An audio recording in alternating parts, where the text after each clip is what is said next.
അപ്പോസ്തലനായ പൗലോസ് എഫെസ്യർക്ക് എഴുതിയ ലേഖനം 5-ാം അധ്യായം 21 മുതൽ 32 വരെയുള്ള വാക്യങ്ങൾ പഠിക്കുമ്പോൾ ക്രിസ്തു സഭയെ സ്നേഹിച്ചതുപോലെ പുരുഷൻ ഭാര്യയെ സ്നേഹിക്കണമെന്നും സഭ ക്രിസ്തുവിന് കീഴ്പ്പെട്ടിരിക്കുന്നത് പോലെ സ്ത്രീ ഭാര്യ പുരുഷനെ ബഹുമാനിക്കണം എന്നും പഠിപ്പിക്കുന്നു.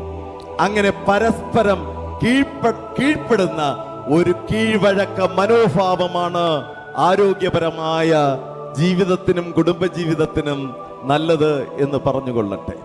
നിങ്ങളുടെ ജീവിതത്തിലുടനീളം കൂട്ടായ്മ ആചരിച്ച് വിട്ടുവീഴ്ച മനോഭാവത്തോടുകൂടി ജീവിതത്തെ ഉൾക്കൊണ്ടുകൊണ്ട് സൗമ്യത മനോഭാവത്തോടുകൂടി ബുദ്ധിവൈഭവത്തോടെ എളിമത്തത്തോടെ സമർപ്പണ മനോഭാവത്തോടെ നിങ്ങൾ മുന്നോട്ട് പോകണമെന്ന ദർശനമാണ്, നിർദ്ദേശമാണ് ദക്ഷിണ കേരള മഹാ ഇടവകയായിട്ട് നിങ്ങൾക്ക് നൽകുവാനുള്ളത്.